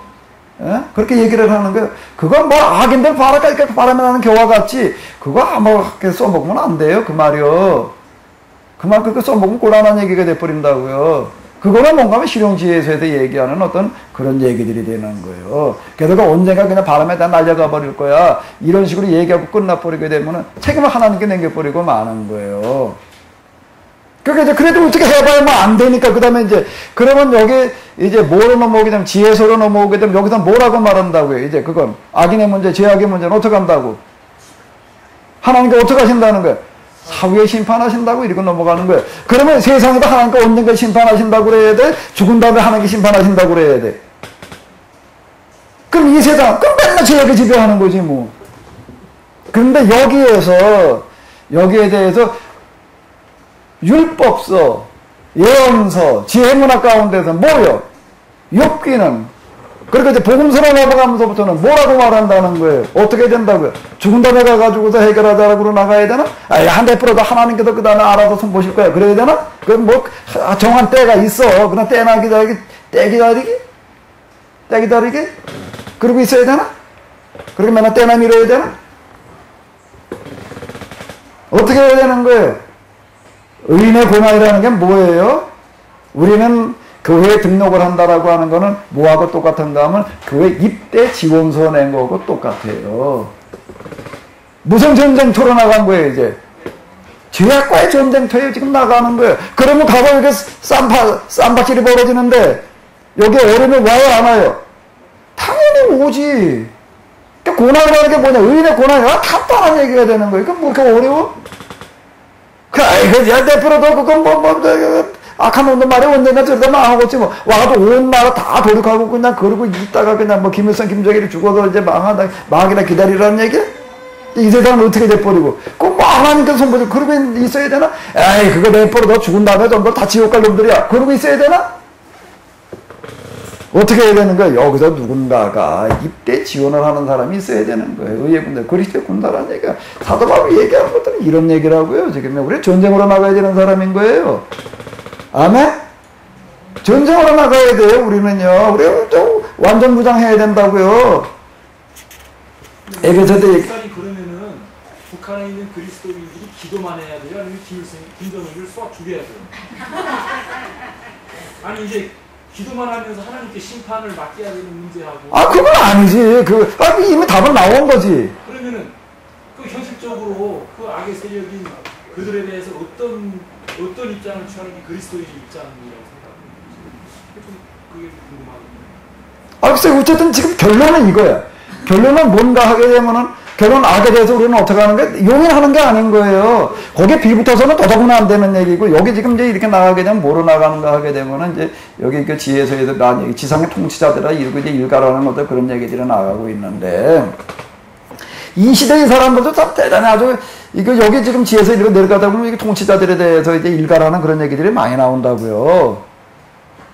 야, 이 사람들은 참, 이거 뭐, 그 시대는 이 시대나 저 지도자들 향해서 맨날 그냥, 그리고 일가하고 있어봐. 그거 뭐, 내프로 둘라고 그러겠어요? 암살하든지, 뭐, 별의별 방법으로 다가 어떻게 하든지 그 손보려고 그러지. 예? 어젠가도 뭔 얘기 하다가 보니까 전에 저 어떤 목사님, 박조준 목사님과 얘기하다 보니까 어떤 그러더라고요. 예? 전두환 정권에다 하도 그냥 그 얘기를 하다 보니까 그런 식으로 하다가 예? 그걸 갖다 이제 손 봤다 말이에요. 어느 시대나 마찬가지지. 예? 이런 어떤 것들도 이제 그렇고. 하나에게는 뭔가 우리는 지금 죄악과 싸우는 우리는 군사예요. 그러니까 그건 기도나 하고 끝나야 될 얘기가 아니야. 그러면 뭐가 되는가 하면 자문이 되는 거예요. 그러니까 성경으로 갖다가 어느 구절 써먹느냐라고 하는 거가 어느 구절에 보니까 이렇게 그렇게 얘기하는 것만큼 무책임한 게 없는 겁니다. 그렇게 얘기하는 것만큼 반성경적인 게 없는 거고 그게 지금 욥기에서 다루는 거예요. 욥기 설교자들을 향해서 지금 하는 얘기예요. 자문을 갖다 써먹으니까 야 그게 성경에 있다라고 그냥 다 하나님 말씀이라고 그럴 수 있냐? 야 이 돌팔이지. 이러고 나가는 거예요. 거기서 얘기를 하는 거는요. 기도하다가 하나님께서 그냥 해결하지 이렇게만 얘기가 끝나버리게 되면 자문이 되는 거가 되는 거예요. 기도를 한다는 얘기는 하나님의 도우심을 구하는 얘기고 그냥 도우심을 구하나 가만히 그냥 앉아있는 건가? 그냥 하나님 하시옵소서 그러면 자문의 얘기가 되고 마는 거예요. 그건 하나님께 떠넘겨야 될 얘기가 아니에요. 욥이 얘기하는 건 뭐라고요? 나는 악한 자들이 어떻게 했다고요? 턱벌을 으스러뜨렸단 말이에요. 거기서 오는 비난, 위험, 감정, 난 아주 그건 내가 의의 멸관으로 여겼단 말이야. 나 자랑스럽게 나는 그거 아주 내 모자에다 내가 배지 붙여가지고 내가 쓰고 댕겼다라고 이렇게 얘기를 하고 있다고요. 그게 욥기에서 제시하는 어떤 이런 건데. 근데 이런 거는 가려져가지고서 이건 일단 안 보이고, 이걸 이렇게 또 끌고 나간다라고 하는 건 대단한 위험 요소가 많고, 이건 뭐 세상에서 내 삶이라고 하는 게 자체를 포기하지 않으면 안 되는 그런 문제가 되는 거고, 그러다가 보니까 지금 여기서는 지금 이게 변증인 게 유대교의 변증이 되는 건데, 헬라문에 대한 유대교 변증인데, 이걸 어디로 끌고 넘어간 거죠? 사후, 심판, 내세로다가 일단 끌고 넘어간 거예요. 여기서는 이렇게 끌고 넘어갔다라고 하는 겁니다. 자, 조금 더 뭐 할 얘기 있으면 또 해보세요. 여기까지 일단 정리하고 나면 이제 다 솔로몬의 지혜에서 다 한 거니까 이게 정확하게 정리가 되면 제일 중요한 쟁점이 이거니까 지금. 그런데 그 다음에 여기선 이래서 이렇게 말하고 있구나 이렇게 이래서 이게 보여야 되는 거예요. 그게 솔로몬의 지혜에서 있는 겁니다. 그 목사님이 우리는 죄악과 싸움은 군사다 이렇게 말씀을 하시는데 그게 진짜 맞다라고 생각하거든요. 제가 한 4년 정도 이렇게 어디에 가서 일을 했었는데요. 오너가 오늘교회 장로 수준 정도에 되는 분이셨어요. 근데 이제 그러고 전체적으로 이렇게 그 회사의 모든 것을 바꾸는 분이 되게 안수 집사님 수준이고 그랬었는데 보니까 안수 집사님은 그냥 그 회사의 어떤 가장 중요한 물건을 빼돌려서 착복을 하고 그렇게 하고 이제 그 사장은 또 이렇게 조금 여자들하고 조금 그러니까 희랑랑하고 조금 그런 식으로 하고 그렇게 하고 또 이제 그 예수 믿는 사람들을 보면은 이게 또 좋은 이미지로 막 도둑놈이 막 판을 치는데도 그 사람들하고 이렇게 좋게 지내면서 문제에 있다라고 말하지 않고 그렇게 하면서 가는데 회사가 엄청나게 어려워지는 것을 봤었거든요.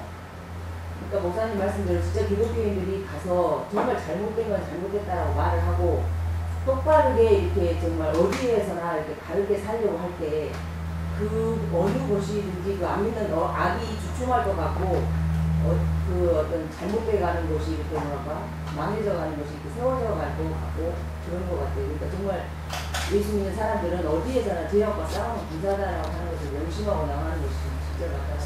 사모님 거기서 싸우셨어요? 네. 그 미움을 좀 많이 받았어요. 우리가 그 인류 역사라고 하는 이런 측면에 이렇게 접근해 보더라도요. 오늘 우리는 좋은 시대 살아요. 이런 게 노예제도가 없다라고 하는 것 자체가 어쩌면 여기 앉아있는 우리 모두는 나는 아마 노예였을 것 같아.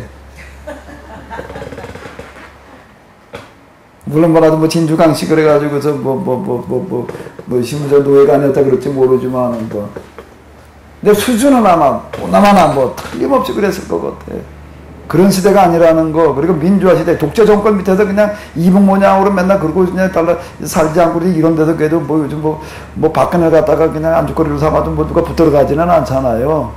뭐 그러는 어떤 이런 판인데 그렇게 산다라고 하는 것 자체가 참 다행인데. 그 오늘 우리가 누리고 있는 이런 것들은 그냥 기존하고 있어서 저절로 온 거지요? 어떻게 해서 이게 왔나? 혁명을 통해서 온 겁니다. 무슨 혁명이요? 시민혁명을 통해서 온 거예요. 수많은 사람들이 이렇게 죽어나갔어요. 수많은 사람이 이거 쟁취하려고 죽었다고요. 그런데 참으로 우리는 부끄러운 건 뭔가 하면 기독교인들이 나서서 시민혁명을 한 게 아니에요. 시민혁명을 하다 인문주의자들이었지. 기독교인들은 뒤에서 그냥 그때 신학문연에 가지고 감동들 받고도 뭐 이러거나 하고 있었지. 30년 전대는 했지.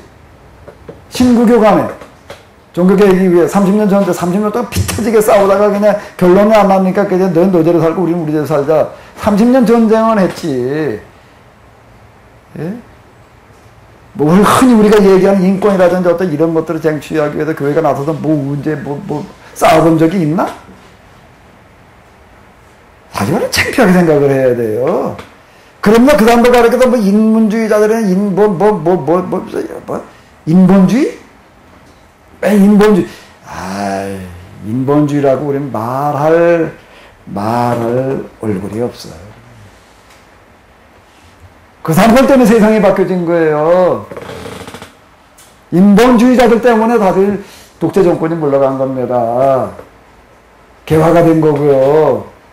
우리는 인본주의를 자꾸 이게 근본주의, 인본주의, 신본주의 그래가지고 자꾸 이제 뭐라고들 그러는데, 그들은 인본주의가 신앙의 문제점들에 대해서는 좀 우리가 지적해야 될 부분들이 있고 그러기는 하지만 그 사람들은 왜 그러고 나가는가? 하나님 필요 없다고 그러고 나가는 거. 이게 하나님 얘기하는 사람들 치고도 뭐 하나 되는 놈이 없는 거예요, 이게. 하는 놈에게 뭔가 하면 꼭 그러는 사람들 치고 어떻게 하는가 하게 되면 기도나 하고 그래가지고 하나님께서 손보시기 기다리고 사람들은 꼭 어쩌면 그 시대에 권력까지 나오니까 야합해요. 뒷구녕으로 가면요. 꼭 그러고 넘어간다고요. 그때 인문자들에게 열받는 거예요. 그게 집어쳐버리단 말이에요. 인문주의 좌파에서 그게 이제 이 기독교가 하나님은 짓거리, 그게 아주 민중한테 그냥 아픔 팔아먹는 거다 말이야. 이거 뭐 내세가 가지고 해결하면 여기서 그냥 가만히 있으라고 그냥 위에 순종이나 하고 그러고 있으라고 그러니 이게 말이에요. 예? 이제 사람들 갖다가 마취시키고 있다라고 진짜 이러고 나가는 거고요. 세상이 이만큼 뒤바꿔진 데는요. 피 흘리는 싸움을 통해서 여기까지 온 거예요. 근데 우리는 사실 근대다 현대다로 넘어오면서 기독교는 할 말이 없는 거예요. 우리는요. 창피한 거예요. 그럼 왜 그런가 하게 되면 왜요? 그게 사후심판이라는 것 때문에 그렇게 돼버린 거라고요. 우리는요.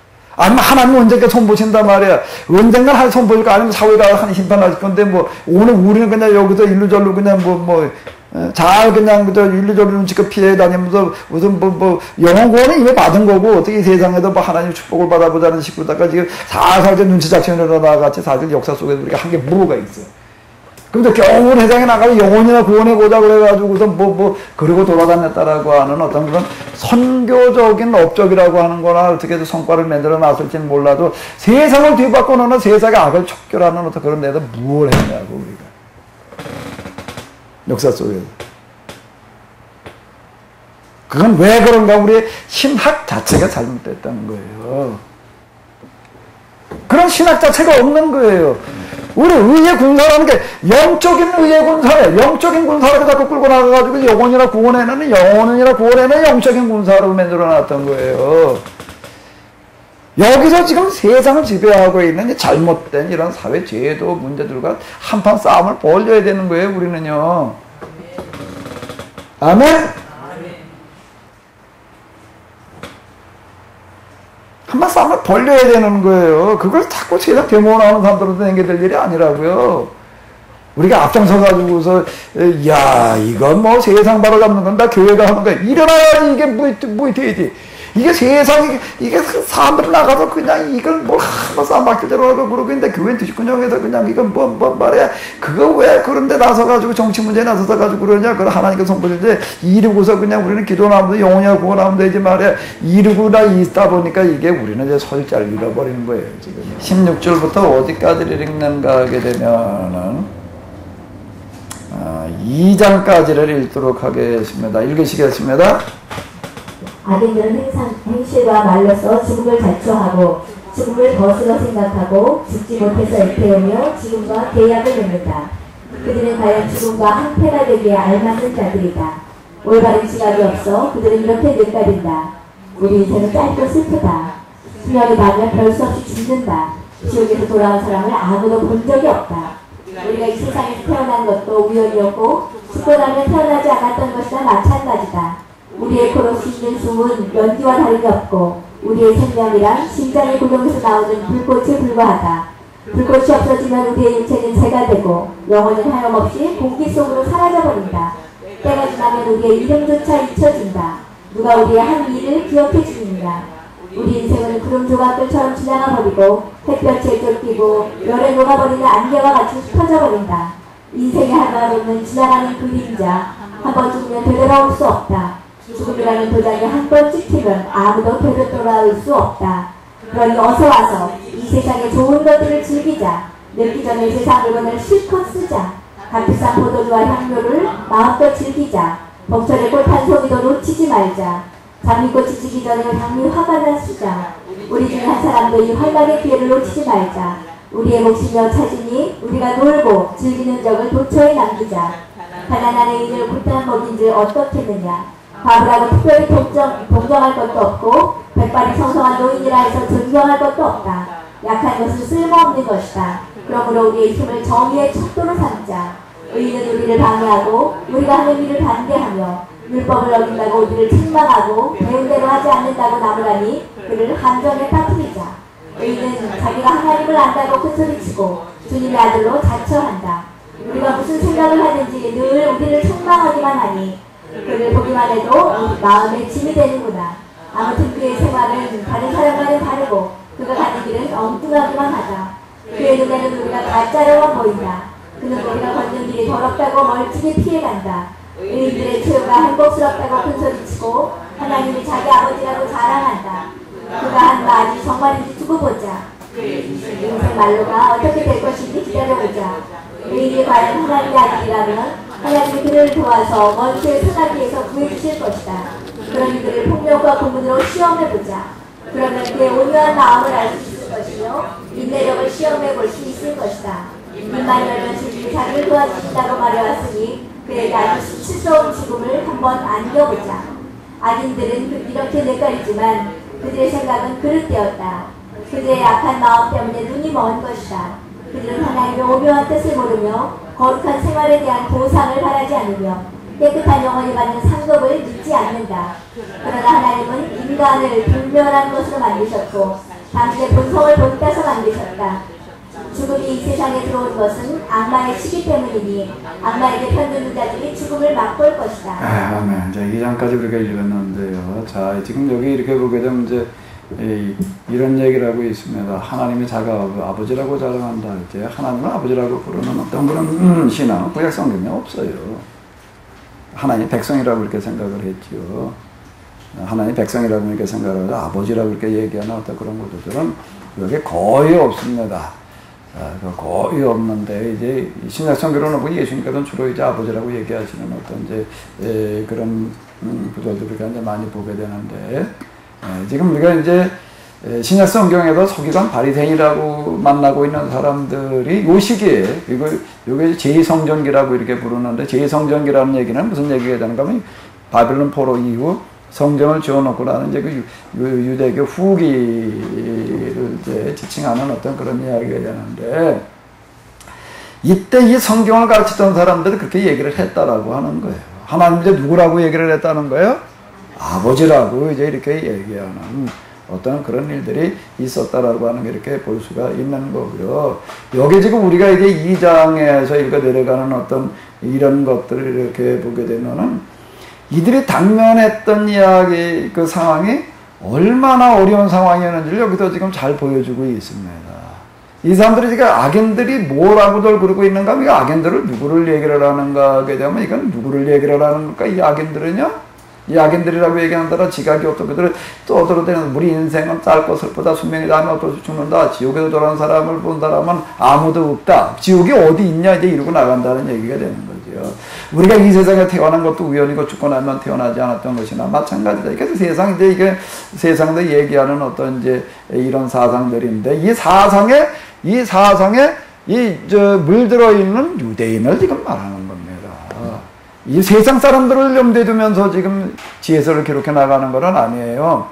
유대인들이 지금 팔레스타인 본토도 그렇지만 온 세상에 나가서 살고 있는 유대인들이 어떻게 이 헬라 문화 앞에서 이제 살아남을 거냐라고 하는 걸 염두에 두고 유대인들을 향해서 쓰는 거예요. 근데 유대인들 중에서도 지금 이렇게 돼본 사람들이 지금 수두룩하다는 얘기가 되는 거예요. 근데 다들 이걸 한번 우리가 읽어보십시오. 오늘 우리도 지금 뭐 교회가 어려운 상황을 맞이했다라고 이렇게 얘기하지만 이 상황 정도는 아니야. 오늘 우리 교인들이 이렇게까지 되어 있지는 않잖아. 예?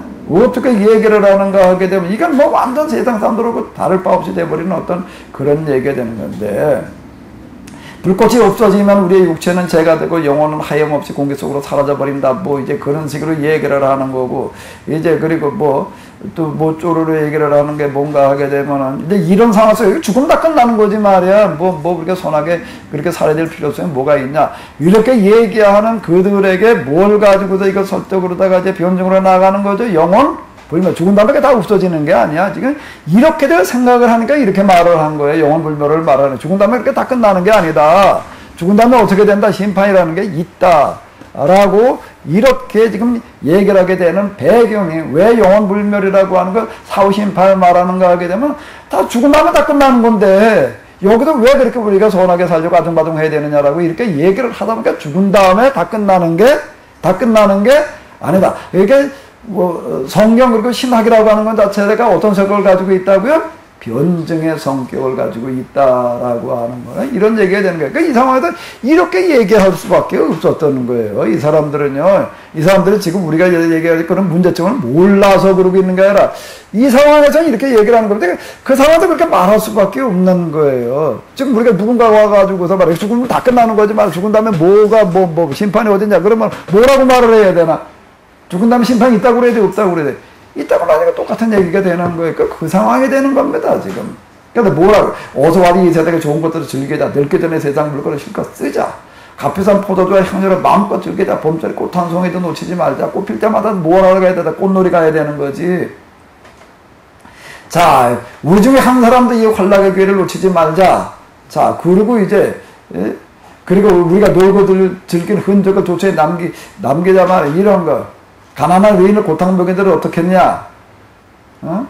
과거라고 특별히 동정할 것이 없고 백발의 성상 노인이라고 해서 존경할 것도 없다. 자, 이게 그 당시 일반적인 풍조였다라고 하는 이런 배경 속에서 얘기를 하는 거예요. 약한 것은 쓸모없는 것이다. 그러므로 우리의 힘을 정의의 척도로 삼자. 약한 건 뭐라고요? 아무짝에도 쓸모없는 거예요. 힘의 논리가 나오는 거예요. 성공 논리가 나오는 거예요. 이제 의인은 우리를 방해하고 우리가 하는 일마다 반대하며 율법을 어긴다고 우리를 책망하고 배운 대로 하지 않는다고 나무라니 그를 어떻게 하자는 거야. 그러니까 이게 율법을 어긴다라고 얘기를 하는 거 율법을 세상 사람 보고 율법 어긴다고 얘기를 하는 누굴 말하는 거야 지금? 이게 교회당 안에 이런 사람들이 지금 꽉 차고 넘치고 있는 그런 상황이었다라고 하는 거야. 그러니까 이 사실 속이가 바리새인들이요 절대 우리는 폄하해서는 안 돼요. 여기서 이걸 이겨내게 했다는 거는요, 오늘 우리가 지금 하고 있는 거 봐봐요. 오늘 속주무책으로 당하고 있잖아, 지금. 완전 우리 무장해제했지, 지금. 의인은 자기가 하나님을 안다고 큰 소리 치고 주님의 아들로 자처를 하고 있다는 거예요. 우리가 무슨 생각을 하든지 늘 우리를 어떻게 하기만 한다는 거예요? 아주 그 쳐다만 봐도 이게 먹은 게 올라온단 말이에요. 이런 얘기가 되는 거예요. 그러니까 이 당시 이 사람들이 얼마나 이런 거에 대해서 그냥 질타하고 다녔는가라고 하는 것들이 여기 고스란히 남아있다고요, 이게요. 아무튼 이 사람들 우리하고는 좀 다르다는 거예요. 그가 가는 길은 게 엉뚱하다 이렇게 그의 눈은 우리가 괴짜로 보이고 있고 우리가 걷는 길은 더럽고 더럽다고 이렇게 멀찍이 피해가고 있단 말이에요. 의인들의 최후가 행복하다고 떠들고 있는데 어디 그거다 헛말이 진짜인지 한번 두고 보자. 어떡하다고 그들의 인생이 말르고 어떻게 될 건지 한번 기다려보자. 심판이 어떻게 돼요? 의인이 과연 하나님의 아들이라면 하나님 그를 도와서 원수의 손아귀에도 구해줄 거다. 그러니 폭력과 고문으로 한번 시험을 해보자 말이에요. 그러면 그의 온유한 마음을 알 수 있을 것인데 인내력을 한번 시험해보자. 자, 그래도 오늘 우리가 교회는 여기까지는 안 갔잖아. 싫으면 교회 떠나지. 자, 이러고 있는 상황이다라고 하는 거예요, 지금요. 입만 열면 주님이 자기를 도와준다고 말해왔으니 그에게 아주 수치스러운 죽음을 한번 안겨보자. 그럼 어디 하나님이 도와주시는 한도 있자. 이런 식으로다가 지금 얘기를 하고 있는 거예요. 이런 상황이었다. 라고 하는 겁니다. 지금 지혜서가 쓰여지는 배경은 이런 배경인 거예요. 교회 바깥은 뭐가 지배하고 있고요? 헬라 문화가 지배하고 있고 헬라 문화로 말미암아 물든 교인들은 지금 이렇게 되어져 가고 있고 이런 상황 속에서 우리가 이걸 어떻게 할 거냐. 그게 지금 예수님 오시기 300년, 200년, 100년 전에 지금 이 사람들이 이걸 가지고 지금 아주 그냥 결사적으로 여기 아주 한판 전쟁 벌린 거예요. 이 사람들은 여기서 지금 이 의의 싸움이라는 게 이 싸움을 한 겁니다. 이 사람들은요. 정말 힘겨운 싸움들을 해낸 거예요. 그리고 어쨌든 이 사람들은 그걸 승리로 이끌어 냈어요.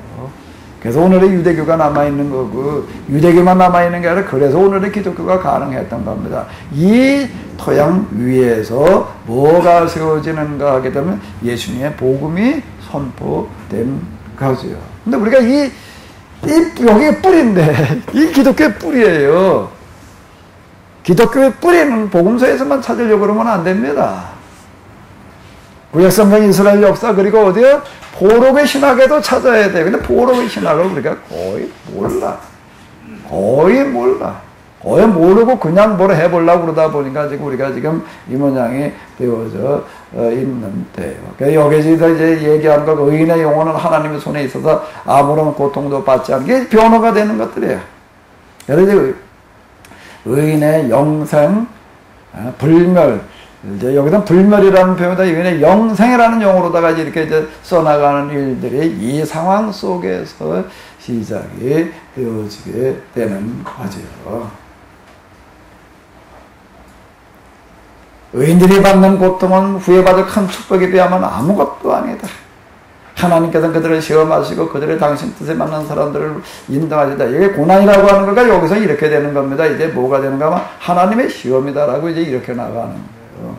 하나님의 시험이다라는 쪽으로다가 이제 이 중간계 지혜문학에서는 지금 이렇게 나아가는 거다라고 하는 겁니다. 요거는 이제 자문에서도 없었고 어디에서도 없었는가 전도서 욥기에는 없던 얘기가 되는 거야. 하나님의 시험이다라는 식으로다가 이제 이렇게 이제 얘기해요. 요 시험이라고 이런 부분 제가 여기서 얘기한 영성 수련이라고 하는 것과 유사한 부분들이 많이 있습니다. 그런 비슷한 성격을 이제 가지는 쪽으로다 이렇게 지금 나아가게 이제 되는 거죠. 도가니 속에서 금을 시험하듯이 하나님께서 그들을 시험하고 계신다라고 이제 이렇게 이야기를 해 나가게 되지요.